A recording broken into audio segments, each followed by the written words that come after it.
warahmatullahi wabarakatuh. Alhamdulillahilladzi rafa'al mustafa manasibal inzari wal busyra wa anzala ilaihil kitabal mustabina hudan liulil albabi wa zikra wa ja'ala isra'ahu min makkata ila baitil muqaddasi fi lailati wahidatin ayatan kubra. Asyhadu an la ilaha illallah wahdahu la syarikalah syahadatan u'iduha liliqa'ihi dzukra wa asyhadu anna muhammadan abduhu wa rasuluhu arfa'ul bariyata qadra. Allahumma salli wa sallim ala sayyidina Muhammad wa ala alihi wa sallama tasliman katsira. Ya ayyuhal hadirun ittaqullaha haqqa tuqatih wa la tamutunna illa wa antum muslimun. Qala Allah ta'ala fi kitabihil karim, a'udzu billahi minasy syaithanir rajim. Bismillahirrahmanirrahim. Subhanalladzi asra bi 'abdihi lailan minal masjidil haram ilal masjidil aqsal ladzi barakna haulahu linuriyahu min ayatina innahu was-sami'ul basir. Yang terhormat Bapak Kepala Desa dan juga Bapak Ketua RW, Bapak Ketua RT, Bapak Ketua MUI yang saya hormati, dan juga bapak-bapak, ibu-ibu, para tamu undangan yang saya hormati, dan mudah-mudahan dilimpahkan oleh rahmat oleh Allah Subhanahu wa ta'ala. Pertama-tama marilah kita panjatkan puja dan puji syukur kehadirat Allah Subhanahu wa ta'ala yang telah melimpahkan rahmat dan inayahnya kepada kita. Dan tidak lupa pula salawat dan salam semoga dilimpahkan kepada junjungan alam, yakni Habibana wa Nabiyana Muhammad sallallahu alaihi wasallam, juga kepada para keluarganya, para sahabatnya, para tabi'in, tabi'innya, para ulama salaf, ulama mutakhirin, dan juga rahmat dan keselamatan mudah-mudahan dilimpahkan kepada kita selaku umat Kangjeng Nabi besar Muhammad sallallahu alaihi wasallam. Alhamdulillah wa syukri ala ni'amillah, berkat kudrat irodatnya Allah Subhanahu wa ta'ala. Pada malam hari ini kita dapat berkumpul kembali di tempat yang mulia ini dalam rangka melaksanakan peringatan Isra wal Mi'raj Kangjeng Nabi besar Muhammad sallallahu alaihi wasallam. Dan juga kita patut bersyukur kepada Allah Subhanahu wa ta'ala karena kita telah diberikan kenikmatan, wabil khusus nikmat iman dan nikmat Islam dan juga nikmat umur panjang, sehingga kita dapat berjumpa kembali dengan bulan yang agung, bulan yang mulia, bulan yang penuh dengan sejarah yang khususnya bagi umat Islam, yaitu bulan Rajab. Dan bulan Rajab ini merupakan bulan yang istimewa dan luar biasa, karena di bulan Rajab ini Rasulullah Sallallahu Alaihi Wasallam diisrokan dari Masjidil Haram yang ada di Palestina, kemudian dimi'rajkan ke Sidratul Muntaha. Dan ini adalah merupakan mukjizat terbesar setelah Al-Quranul Karim yang pernah diterima oleh Rasulullah Sallallahu Alaihi Wasallam. Di bulan Rajab ini tentu kita berharap pada Allah Subhanahu wa ta'ala. Yang pertama, kita berharap mendapatkan barakah dari Allah Subhanahu wa ta'ala. Apa itu barakah? Barakah itu ziyadatul khair, tambah-tambah kebaikan. Ziyadatun nikmat, tambah-tambah kenikmatan. Sebagaimana sesuai dengan doa Rasulullah sallallahu alaihi wasallam, Allahumma barik lana fi Rajab wa Sya'bana wa balighna Ramadana wa hasil maqasidana. Apa Ibu? Coba sekali lagi. Allahumma barik lana fi Rajab wa Sya'bana wa balighna Ramadana wa hasil maqasidana. Allahumma barik lana, ya Allah berkatilah kami fi Rajab, di bulan Rajab, wa Sya'bana dan bulan Sya'ban, wa balighna dan sampaikanlah kami fi Ramadana pada bulan Ramadan. Insyaallah kita bakal berjumpa kembali dengan bulan suci Ramadan insyaallah. Nah, yang kedua kita tentu berharap mudah-mudahan kita digolongkan orang-orang yang menghormati bulan Rajab, orang-orang yang memuliakan bulan Rajab. Karena di surga Allah Subhanahu wa taala itu ada sungai yang namanya Nahrul Rajab. Sungai yang airnya berisi susu, ya. Bagi orang yang menghormati bulan Rajab, maka disiapkan oleh Allah Subhanahu wa taala sungai susu. Dan bagi orang yang tidak menghormati bulan Rajab, jangankan mendekati, ya, jangankan minum susunya, mendekatinya saja sudah tidak bisa, karena dia tidak menghormati bulan Rajab. Para hadirin kaum muslimin rahimakumullah, menghormati bulan Rajab bukan berarti hanya sekedar memperingati Isra wal Mi'raj. Tapi menghormati bulan Rajab itu bisa meningkatkan ketakwaan kita terhadap Allah Subhanahu wa taala. Meninggalkan kemaksiatan itu namanya meningkatkan ketakwaan di bulan Rajab. Ya, jadi pada bulan Rajab ini kalau ada maling, saya mau istirahat dulu, ini bulan Rajab. Kalau ada pemabuk, ya pemabuk itu istirahat dulu karena ini bulan Rajab. Nah, itulah orang-orang yang menghormati bulan Rajab. Dan menghormati bulan Rajab itu insya Allah bakal disiapkan surganya Allah Subhanahu wa ta'ala. Para hadirin kaum muslimin rahimakumullah, bulan Rajab ini di samping bulan yang mulia dan juga bulan yang diagungkan dan dihormati oleh Allah Subhanahu wa ta'ala. Ada 4 bulan yang diagungkan Allah Subhanahu wa ta'ala.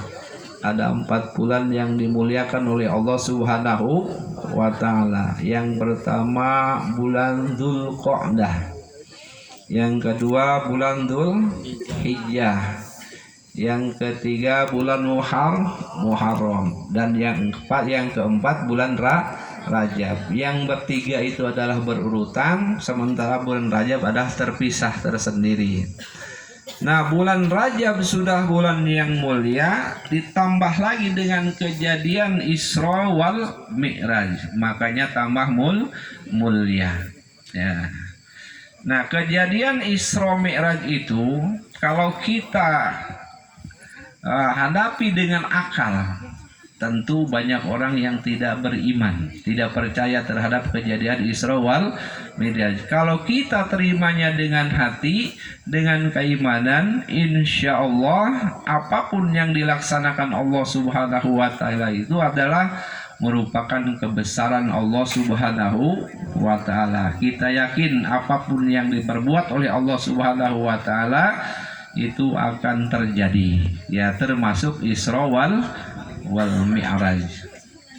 Para hadirin kaum muslimin rahimakumullah, Sebelum kejadian Isra wal Mi'raj, ada kejadian penting yang diterima oleh Rasulullah Sallallahu Alaihi Wasallam.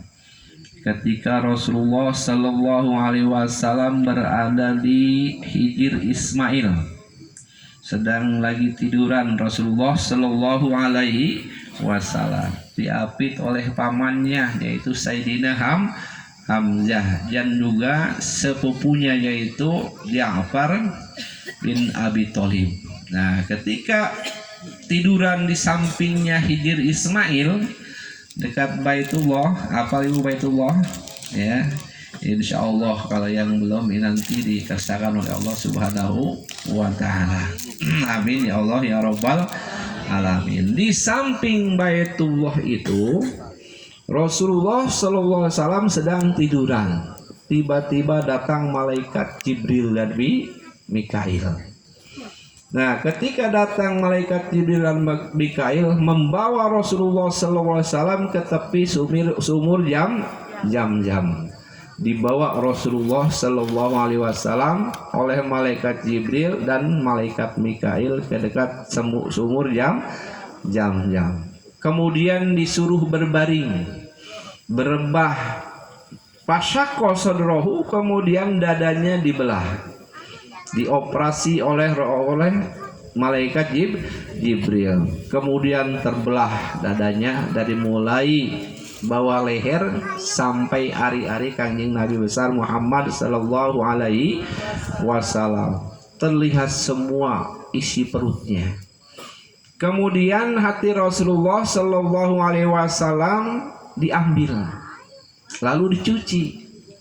Ya, dicuci. Malaikat Mikail membawa bejana dengan air Jam-Jam, kemudian nyuci hati Rasulullah Sallallahu Alaihi Wasallam. Kemudian sampai bolak-balik, yang terakhir bawa bejana dari emas yang diisi oleh iman, kemudian juga ilmu dan hikmah. Setelah bersih dicuci, kemudian dimasukkan iman, dimasukkan hikmah dan ilmu, kemudian ditutup lagi. Dan ini adalah operasi mukjizat, ya, jangan dipikirkan seperti operasi sekarang, tidak mengeluarkan darah, tidak berbekas, ya. Kemudian ditutup lagi oleh malaikat Jibril, dicap kenabian di antara dua walikatnya, ya. Nah, itulah proses sebelum terjadinya Isra wal Mi'raj. Nah, ini adalah pelajaran bagi kita. Ketika mau menghadap Allah Subhanahu wa Ta'ala, tentu hati kita itu harus dibersihkan dulu dari segala bentuk penyakit hati.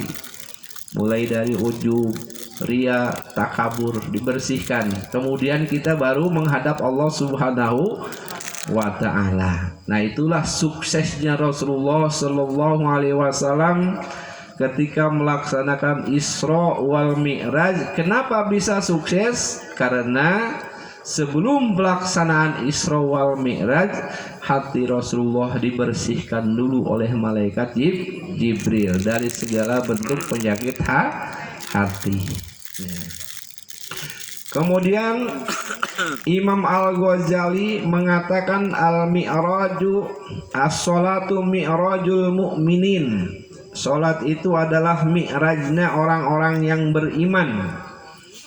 Kita salat berarti kita mi'raj ke hadapan Allah Subhanahu wa Ta'ala. Namun apakah mi'rajnya atau naiknya ibadah kita kepada Allah Subhanahu wa Ta'ala bisa sampai ke hadapan Allah Subhanahu wa Ta'ala? Tentu tergantung sebelum kita sholat. Ya, tergantung sebelum kita sholatnya.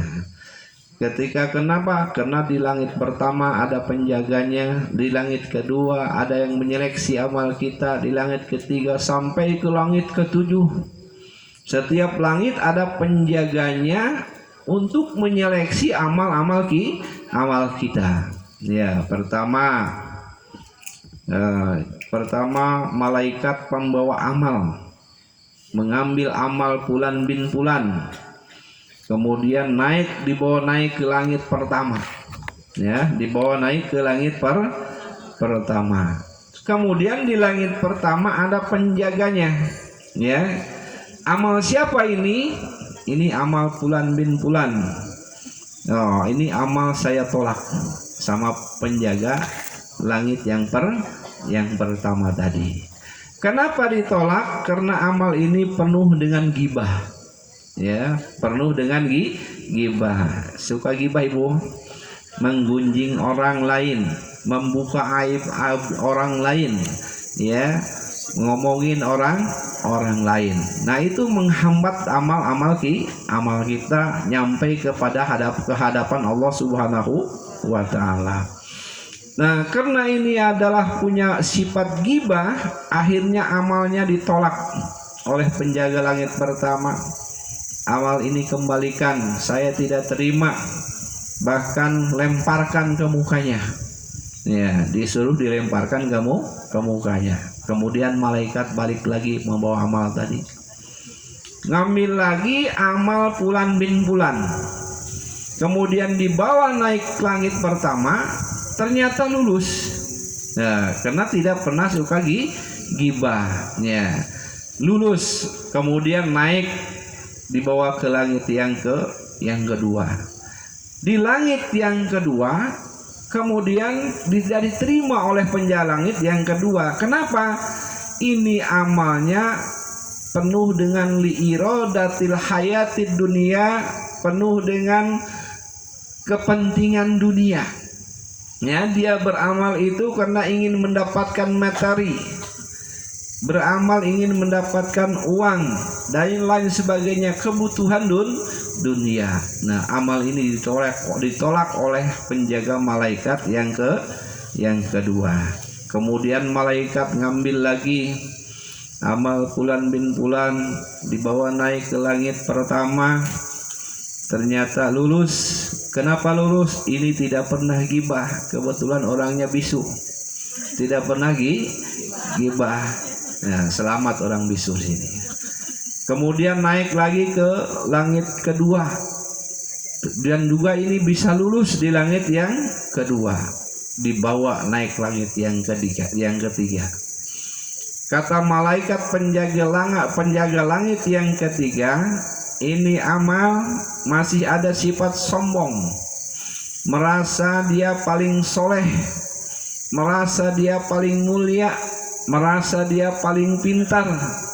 Maka amal ini kembalikan kepada yang punyanya dan lemparkan ke mukanya.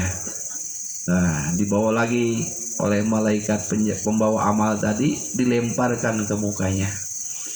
Kemudian ngambil lagi amal yang paling bagus, dibawa oleh malaikat. Langit pertama lulus, langit kedua lulus, langit ketiga lulus, di langit keempat dihadang. Karena orang ini merasa ujub ketika beramal. Ketika sholat dia ada rasa ujub. Apa itu ujub? Merasa dirinya, merasa beribadah itu hasil kerja payah dirinya. Dia lupa terhadap rahmat Allah, dia lupa terhadap anugerah dan taufik Allah Subhanahu wa ta'ala. Ya, sehingga dalam hatinya ada perasaan ujub. Maka di langit yang keempat ditolak. Kemudian suruh lemparkan ke mukanya. Kemudian malaikat ngambil lagi amal Fulan bin Fulan. Ternyata ini amalnya lebih baik daripada yang tadi. Langit pertama lulus, kedua lulus, ketiga lulus, keempat lulus, yang kelima ditolak oleh penjaga langit yang kelima. Kenapa ditolak? Karena dia mempunyai sifat hasud, iri dengki, tidak boleh temannya mendapat nikmat, dia merasa sakit hati. Atau dia mengharapkan nikmat yang ada pada orang lain hilang. Nah, padahal dia tukang sholat. Nah, maka amalnya ditolak di langit yang kelima oleh malaikat, suruh dikembalikan, pulangkan kepada yang punyanya dan lemparkan ke mukanya. Kemudian ngambil lagi amal yang paling bagus daripada yang tadi. Langit pertama lulus tidak pernah gibah. Langit kedua lulus bukan mengharapkan materi. Langit ketiga lulus tidak merasa sombong ketika beribadah. Keempat lulus tidak mempunyai sifat ujub, bahwa ketika dia sholat ini adalah rahmat dari Allah Subhanahu wa ta'ala. Kelima juga lulus karena dia tidak punya sifat hasud. Di langit yang keenam ditolak oleh penjaga langit yang keenam. Kenapa? Karena dia tidak punya rasa kasih sayang terhadap makhluk Allah Subhanahu wa ta'ala. Jadi ketika tetangganya mendapat kesusahan, bukan dibantu malah diketawain. Ya, ketika orang-orang Islam disiksa oleh orang-orang kafir, tidak ada punya rasa kasihan. Ya, jangankan menyumbang, mendoakan juga tidak. Nah, ini adalah walaupun dia pelaku sholat, tetap ditolak amalnya oleh malaikat, tidak bisa sampai ke langit yang ketujuh. Kemudian juga malaikat membawa lagi amal fulan bin fulan. Satu lulus, kedua lulus, ketiga lulus, keempat lulus, kelima lulus, keenam juga lulus, ketujuh langit yang ketujuh dihadang oleh malaikat. Ana sohibur riya, saya yang menjaga amal tentang masalah riya. Ketika dia sholat ingin disanjung oleh orang lain, ingin aman ada tempat di hati orang lain, dia adalah melaksanakan ibadah riya karena Allah, bukan karena Allah Subhanahu wa ta'ala. Nah, di sini pentingnya ketika kita sholat, maka sifat atau penyakit hati itu harus dihilangkan dulu sebelum kita melaksanakan sholat, supaya sholat kita itu tembus ke langit yang ketujuh dan ke hadirat Allah Subhanahu wa ta'ala. Nah, ini kunci rahasia kenapa Rasulullah SAW sebelum Isra Mi'raj jadi bersihkan dulu hatinya. Itu memberi pelajaran kepada kita, khususnya kepada umatnya, agar melaksanakan sholat itu benar-benar hilang dari segala penyakit hati, supaya amal sholat kita itu tembus ke hadirat Allah Subhanahu wa ta'ala. Para hadirin kaum muslimin wal muslimat rahimakumullah. Nah, sholat Isra wal Mi'raj itu terutamanya adalah sholat.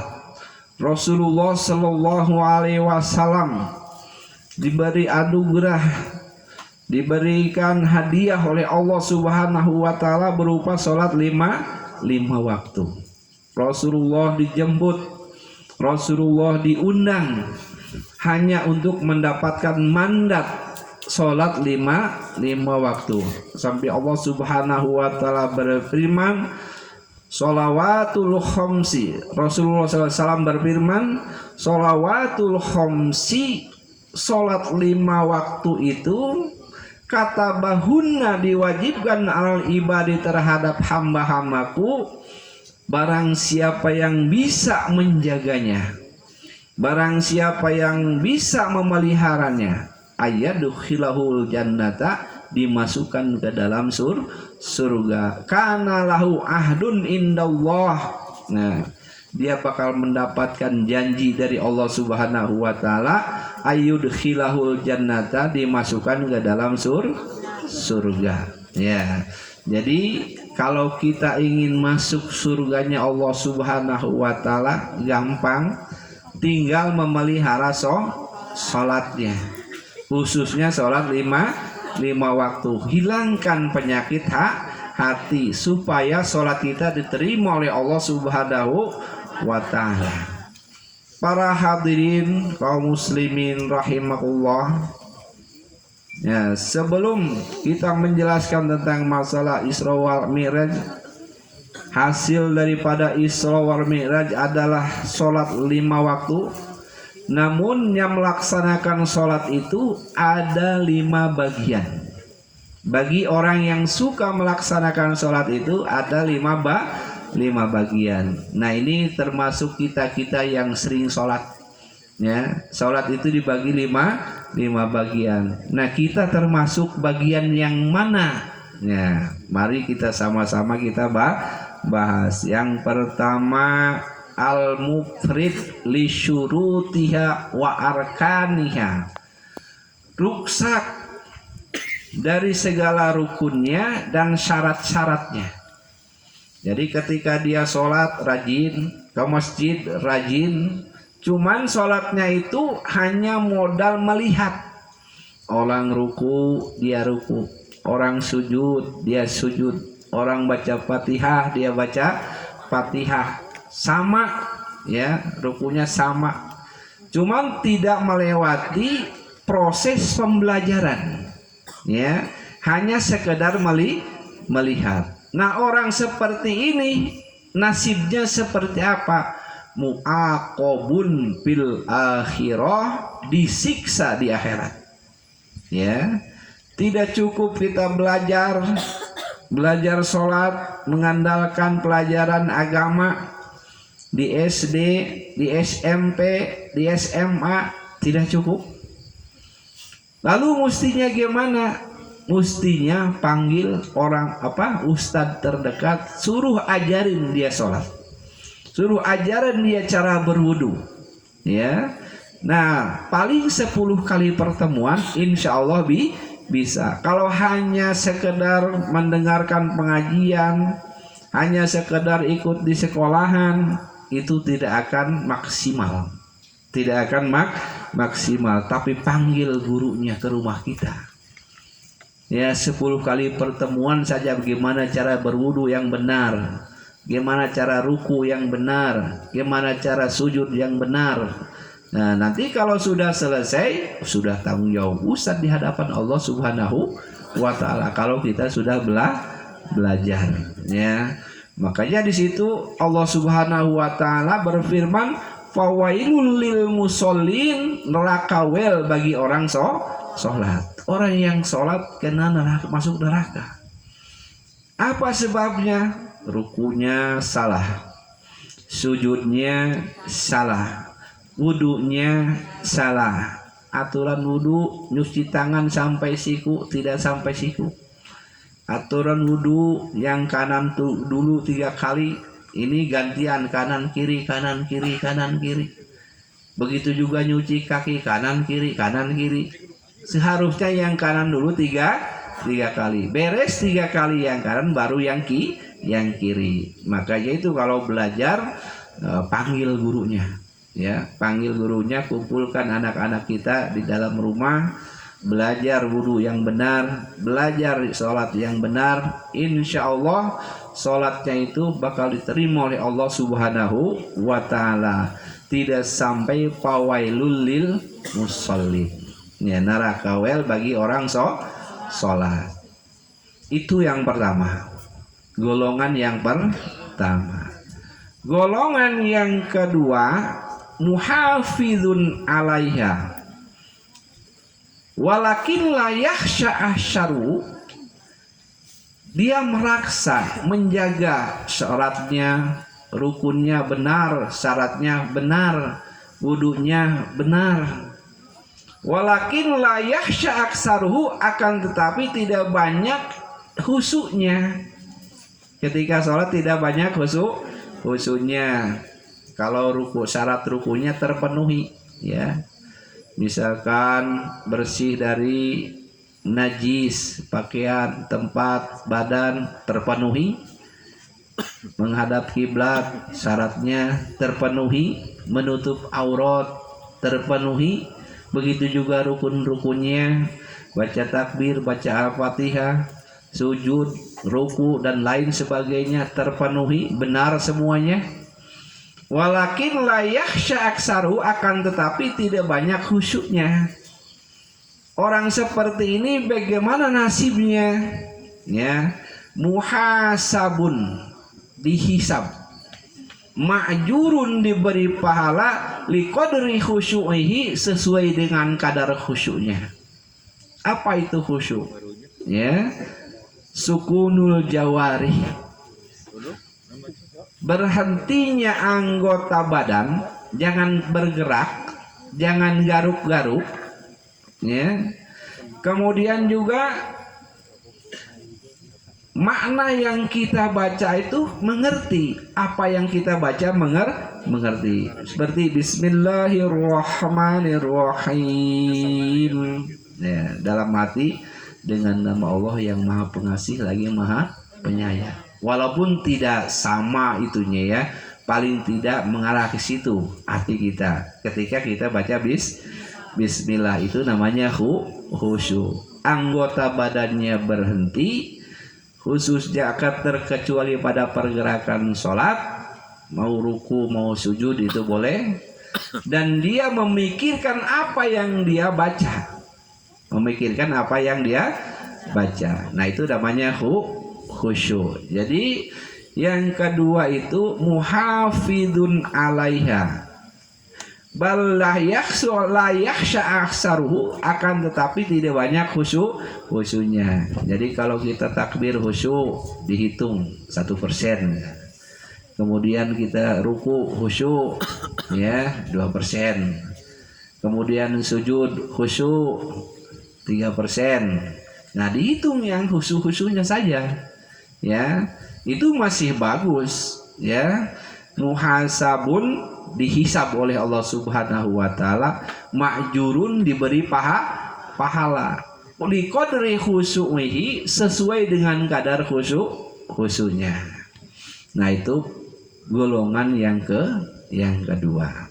Para hadirin kaum muslimin rahimahullah, golongan yang ketiga muhafizun alaiha, dia jaga syarat dan rukunnya, khosyi'un piha, dan dia khusyuk, mujahidun li khusyu'ihi, dia berjuang untuk khusyuk. Seperti ini bagaimana ma'jurun, diberi pahala, liqadri jihadihi, sesuai dengan kadar jihadnya melawan hawa nafsu. Contoh, ketika sholat terpenuhi syaratnya, terpenuhi rukunnya, dan dia berjuang untuk khusyuk. Bismillahirrahmanirrahim, khusyuk. Alhamdulillahi rabbil alamin. Ingat jemuran, ya, ingat jemuran. Akhirnya diulang lagi, wah ini nggak khusyuk, diulang lagi. Alhamdulillahi rabbil alamin, khusyuk.